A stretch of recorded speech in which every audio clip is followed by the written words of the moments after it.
Welcome back to Just Chattin', and this is the series of videos we do on Thursday and Sunday evenings just to keep ourselves amused.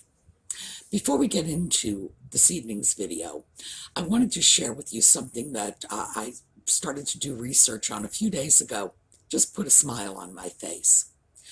Caitlyn Jenner, who was formerly known as Bruce Jenner, Olympic athlete, a record-breaking Olympic athlete, so just not like your ordinary run-of-the-mill Olympian.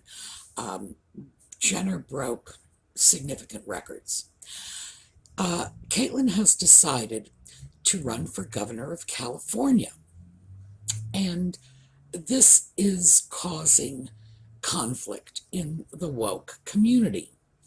Why, you may ask? Well, as a transgender female, Caitlyn Jenner has to be supported because that's what the woke community does.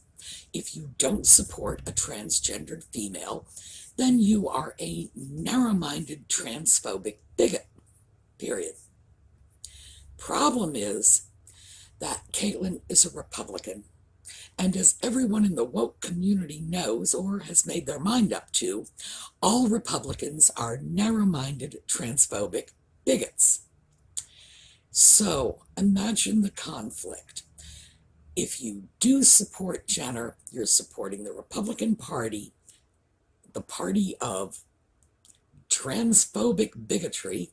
And if you don't support her, well, of course, you're supporting transphobic bigotry. They must all be having little teeny tiny aneurysms right about now.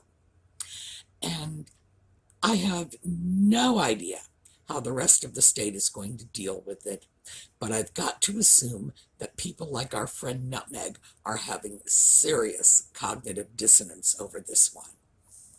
But keep in mind, too, Ronald Reagan was governor of California as a Republican. Arnold Schwarzenegger governed the state as a Republican.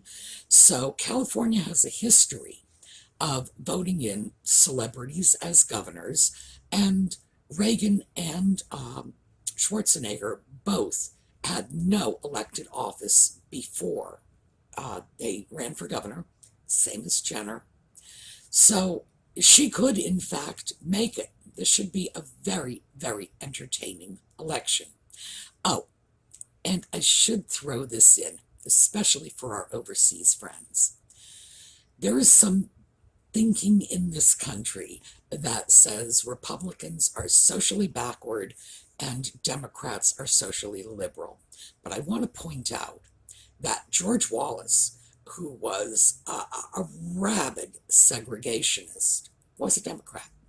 So was Strom Thurmond. He didn't go into the Republican Party, I guess. Well, I was old enough to remember when he transferred from the Democratic Party to the Republican Party, which means he spent the majority of his career as a Democrat. I know eventually he became a Republican when he decided that the Democrats they just weren't segregation friendly enough for him. So no, we're just talking about two political parties. Being a Republican doesn't make you a racist. It doesn't make you homophobic or transphobic or whatever they are labeled as. And being a Democrat doesn't make you a saint either. So that's our political news. I'm looking forward to seeing how this one sort of sifts out. All right, when we come back, we are going to talk about something that came up in many of the comments last week. So I switched horses very quickly and put this one together for you.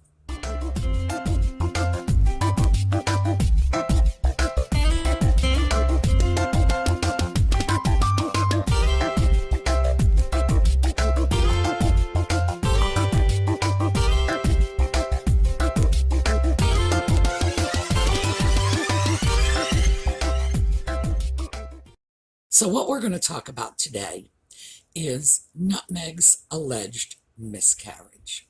Now, I say alleged miscarriage because anything that Nutmeg claims in the absence of proof has got to be considered nothing more than an allegation, because the woman's been caught in far too many lies for us to just automatically give her the benefit of the doubt. And I know a lot of you are probably saying, why in the world would anybody lie about anything like this? Why would you lie about being married in the backyard? I mean, really, there's no rhyme or reason to it. So I thought we would use as our starting point the New York Times piece she wrote. This was an op-ed piece, and it's quoted, the full text is quoted in the notes below this video. Everything, by the way, is quoted in the text. If I mention articles, you're going to find the links in the text. This is fully researched. So if it's my opinion, I'll tell you. Let's start off with her version of this alleged miscarriage. It was a July morning that began as ordinarily as any other day. Make breakfast, feed the dogs, take vitamins, find that missing sock, pick up the rogue crayon that rolled under the table, throw my hair in a ponytail before getting my son from his crib. After changing his diaper, I felt a sharp cramp. I dropped to the floor with him in my arms, humming a lullaby to keep us both calm. The cheerful tune, a stark contrast to my sense that something was not right. I knew, as I clutched my firstborn child, that I was losing my second. Hours later, I lay in a hospital bed, holding my husband's hand. I felt the clamminess of his palm and kissed his knuckles, wet from both our tears. Staring at the cold white walls, my eyes glazed over. I tried to imagine how we'd heal. That's just the beginning of it. My gosh, it sounds like something one of the Brontes wrote. By the way, I hate the Brontes. All three of them, I hate them equally. I hate George Eliot more, but I hate the Brontes. Where does this stuff come from?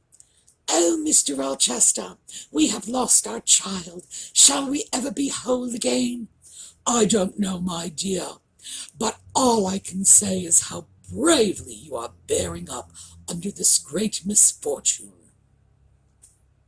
Seriously, it's reading like a freaking gothic romance.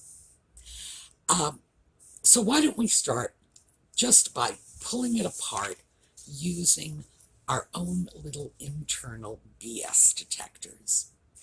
Okay, this was an ordinary day. This is apparently what she does every morning. She makes breakfast, she feeds the dog, she takes her vitamins, she picks up around the house, finding socks and crayons, and then she gets her baby up and changes his diaper. How many believe that's what really goes on in that household in the morning? Hands? Anybody? Anybody? Bueller. Come on. Of course not. For starters, we're talking about a $14 million mansion with 16 bathrooms. Even if she wanted to do all of the cooking and cleaning and housework and blah, blah, how could she? I mean, what? She's like Dobby the house elf. She's running around with a little wand and the pots are washing themselves. Of course, this is absurd. It's crazy absurd. I can't imagine anyone truly believes that's what life is like in, the Meghan and Harry Markle house in the morning. I don't think so. Then, of course, we come to the alleged miscarriage. She's changed her baby. She's got her baby in her arms. She feels a cramp. It's so debilitating that she hits the floor. Nevertheless, just like a scene out of a Disney cartoon, she's humming a happy little tune as she goes down on her knees in the floor, with a cramp. Yeah, that's right. Anybody who's had cramps severe enough to drop them to their knees knows you're not humming a happy tune. You're lucky if you can keep breathing. So that alone, my BS meter is reading right off the scale. And then, of course, as she clutched her firstborn, she knew she was losing her second. Well, the clutching part, I believe, because we have seen this woman like clutch just about everything. Next, she's in the hospital, and she and her husband are trying to find out, exploring their souls, how will we go on? So let's take a look at how credible that part of the story is. And let's start with when this took place. She says July 2020. Check the links below.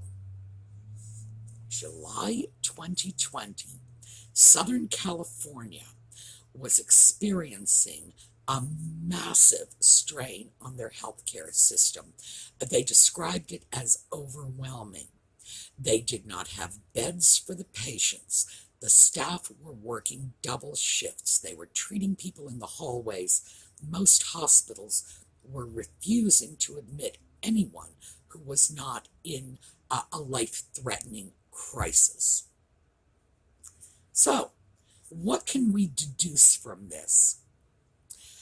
One, if Nutmeg really did go into the hospital, then she used her money and her privilege to jump the queue, take a bed that should have gone to a person who was in a life-threatening medical crisis. Remember, they're being treated in the corridors at this point, but she has her own room. When I was framing this in my mind, I was trying to think of, is there any way to describe that level of personal selfishness? And no, there isn't. I am absolutely at a loss for words.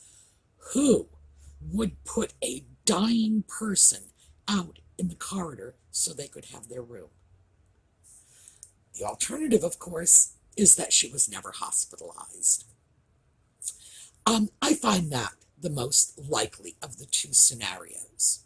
Not because I think she wouldn't use her status and her money and her privilege to get herself into a hospital ahead of people who truly needed it. And keep in mind that the medical community's position on miscarriage is, in the absence of excessive bleeding or infection, neither of which she is dealing with in this article, you don't need to be hospitalized. Hospitalization is not medically necessary.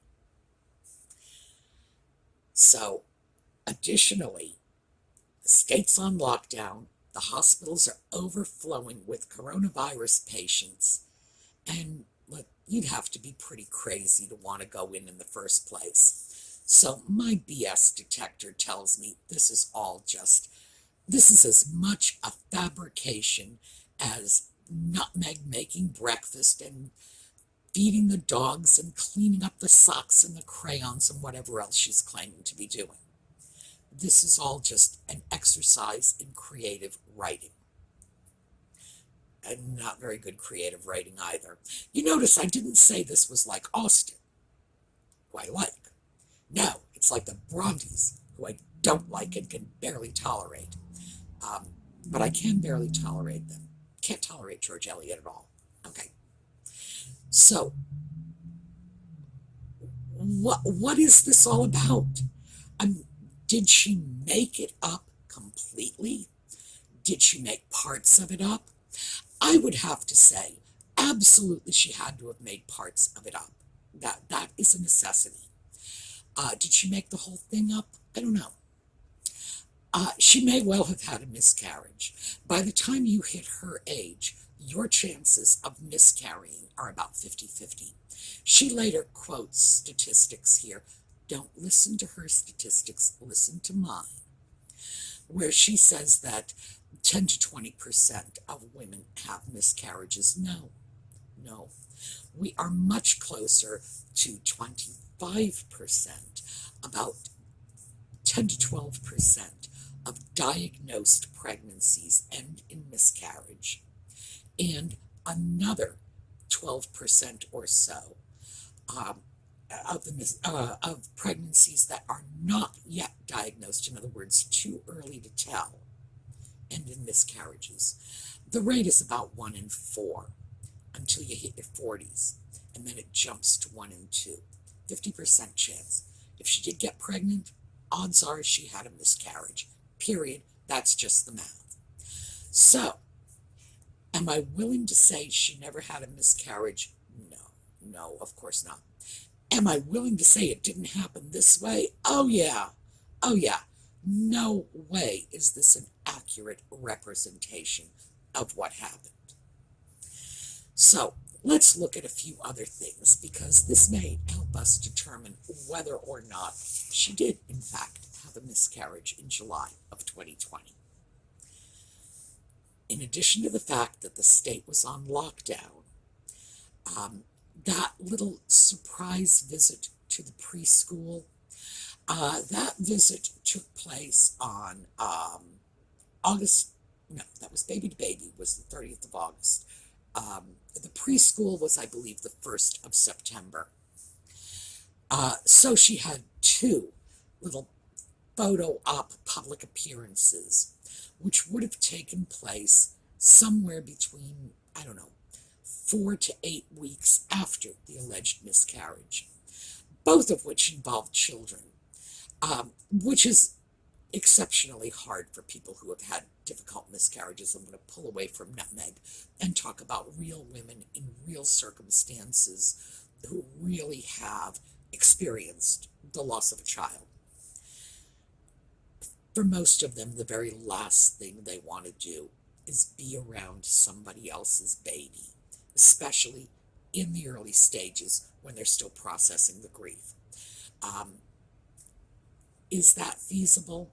I would have to say no. My BS detector is going off. Why would, after suffering this traumatic miscarriage, no idea if she's ever going to heal from it? The first public appearances that she makes are with other people's children, with baby to baby and the preschool. That just doesn't ring true for me, doesn't. But that's not all she did. Over the summer, again, all the information is in the notes. Over the summer, Markle cold called members of the U.S. electorate with Gloria Steinem and encouraged them to vote. So she did electioneering over the summer. But that's not the only thing she did over the summer. That $14 million house in Montecito, they purchased that in July. And that would have been the same month of the miscarriage. Now, granted, they may have purchased the house before she had the miscarriage. If the purchase of the house was, even if it was lined up, would she really have gone through with it after the miscarriage, or would she have postponed it? Hard to say. There was an awful lot going on during this period.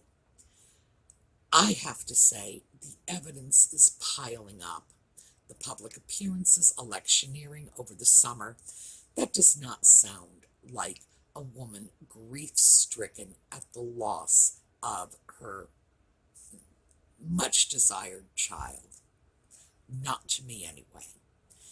Now, some people, to be perfectly fair, some people can have miscarriages, get up, keep on walking, because some people are simply very practical. They understand that the odds are high. 1/4 of all pregnancies will result in miscarriage. It's a fact of life. And in fact, today, it's much less common than it was before, and we've talked about this. Our grandparents buried their baby and just went right back in the house and made dinner. For some of us, there's a little more practicality about it than for others. But she is not painting the picture of practical, hard-headed acceptance of fact. Not at all. So let's go back to the rest of this article. I'm not going to read the whole thing. I'm going to give you a synopsis because the whole thing is in the notes. You can read it for yourself. She cites the South Africa trip, which she describes as a long tour. Actually, I'm going to read this because you should hear her description. I recalled a moment last year when Harry and I were finishing up a long tour in South Africa. I was exhausted. I was breastfeeding our infant son, and I was trying to keep a brave face in the very public eye. That long tour, start to finish, was 9 days. And it was 9 days in luxury accommodations, being driven around in air-conditioned, roomy SUVs. And she clearly had childcare there because Archie was not with them most of the time. She was exhausted and she was suffering. She was breastfeeding her child, something that 50 billion women have been doing since like the dawn of human existence. But this is a woman who expects a medal for getting out of bed in the morning. So the fact that she went on a 9-day tour and had to breastfeed her child and she was exhausted, where's that medal? Also, of course, she says she was trying to keep a brave face in the very public eye. No, she wasn't. Absolutely not. Because then she goes on to talk about the reporter who asked if she was okay. Not many people have asked me if I was okay. No. We all remember that. They've got memes about this. So we know she wasn't trying to keep up a brave front. She goes on to say, my off-the-cuff replies seem to give people permission to speak their truth. Because none of us were able to speak our truth until Nutmeg gave us permission. She should get a medal for that, too. I think I'm going to call this the Give Nutmeg a Medal video.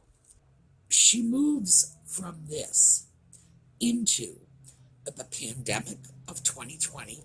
Remember, that's the pandemic in which she was allegedly hospitalized for the non-medically significant miscarriage. And then, inconceivable as this is, she moves on to Breonna Taylor and George Floyd. Now, they were her favorite topics in 2020. And, of course, she squished them in anywhere.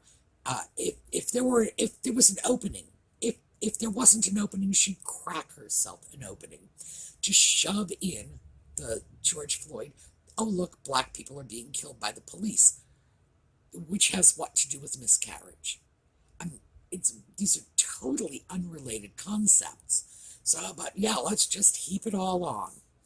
And of course, we got a lot of comments last week from people who were talking about the George Floyd reference that she had made under other circumstances, because she just talks about George Floyd. Yes, George Floyd had 8 criminal convictions. And the way Nutmeg tells the story, he was just walking out of a convenience store, little choir boy that he was. And no, he had been accused of passing counterfeit money. He was engaged by the police. He was killed by inappropriate restraint tactics. And the police officer was convicted, sent to jail. So, in the end, justice was served. It's probably very little satisfaction to George Floyd, but to me, that's a story of the system sorting itself out, not a bad system covering up crime. No. The police officer was held responsible for his actions, as it should have been. And no, I don't think passing a counterfeit bill would merit a death sentence. Of course not. But by the same token, we're not talking about a choir boy being rousted simply because of the color of his skin. We're talking about a career criminal. Breonna Taylor is another story altogether, because of course she brought Breonna Taylor in.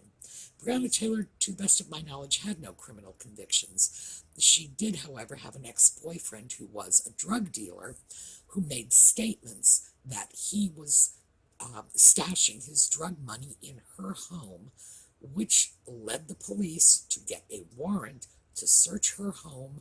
When they entered her home, her current boyfriend opened fire on them. And that's how Breonna Taylor ended up dead. Again, unfortunate, should not have happened, but by the same token, she shouldn't have been stashing drug money for the ex-boyfriend, and the current boyfriend should not have been firing on the police. So it's not the egregious, cold-blooded murder of innocent little choir boys and girls, which is how Nutmeg is painting this. No. The story is much more nuanced than that.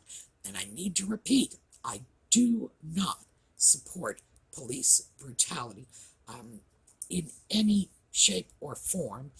And I also think that any of the officers involved in the Breonna Taylor shooting should have had their weapons taken away from them, because in order to kill somebody sleeping in the next room, they had to have been firing wildly. And that's not acceptable under any circumstances.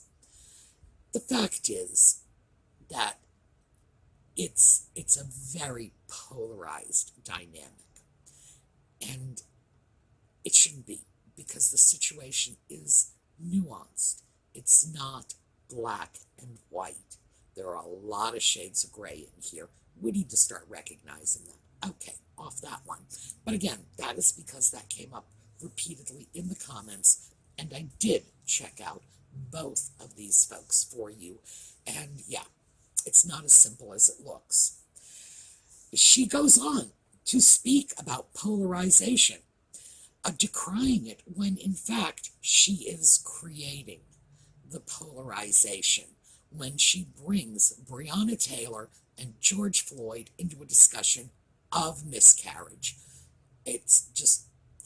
It's amazing to me that anybody can look at this article and not see the utter hypocrisy in that, to condemn polarization while you are writing a polarizing piece.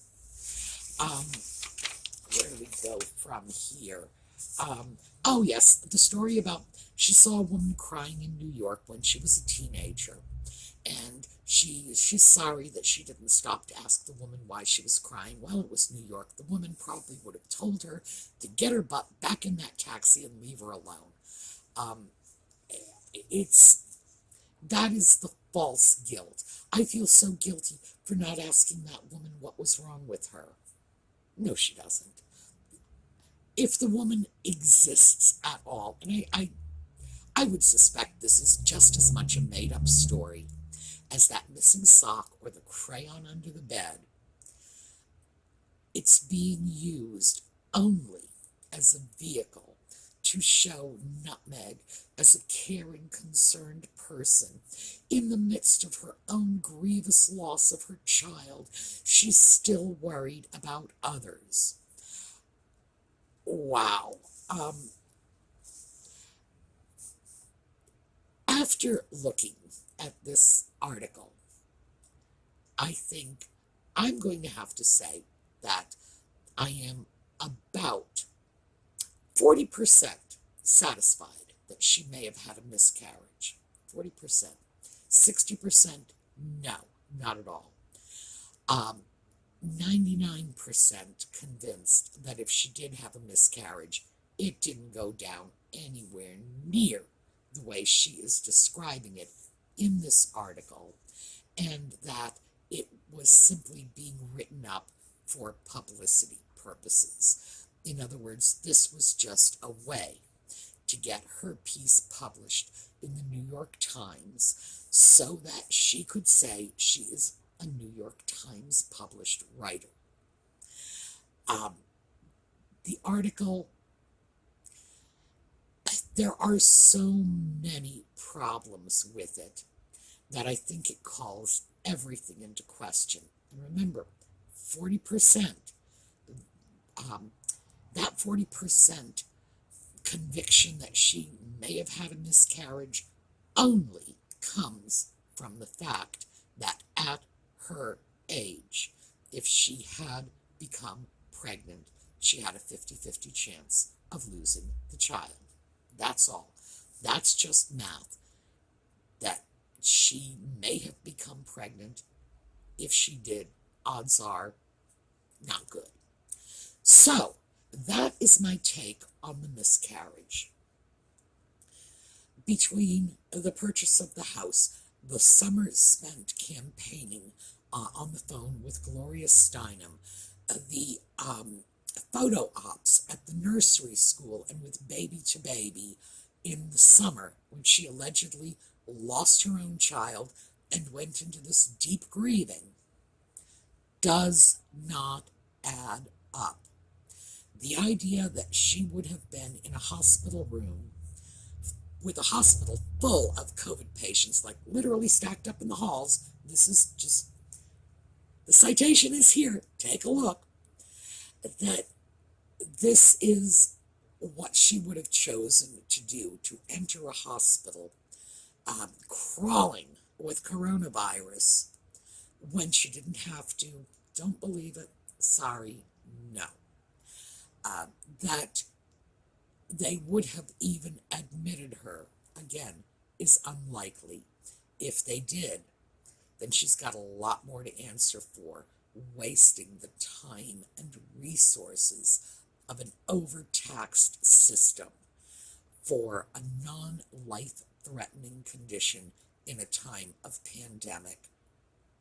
Boy, as I say, I don't have words for how horribly selfish that would be. But again, I'm 60% convinced none of it ever happened in the first place, and 99% convinced that if it did not happen the way she wrote it up. So, the giveaways are still going on over on the Facebook page. As I said, they're going on until the end of the year. I am determined that we are going to spread some holiday joy on this channel. So, if you haven't checked them out yet, please do. I will be seeing you all Sunday evening for another Just Chatting video, and we're going to do some thrifting videos on the weekend. In the meantime, we're going to have a happy slideshow on our way out. Oh my goodness, I almost forgot. Wait, here is the new Pope Nutmeg clip. Then we're going to move on to the happy little slideshow on the way out, and we'll see you all later. Have a terrific day.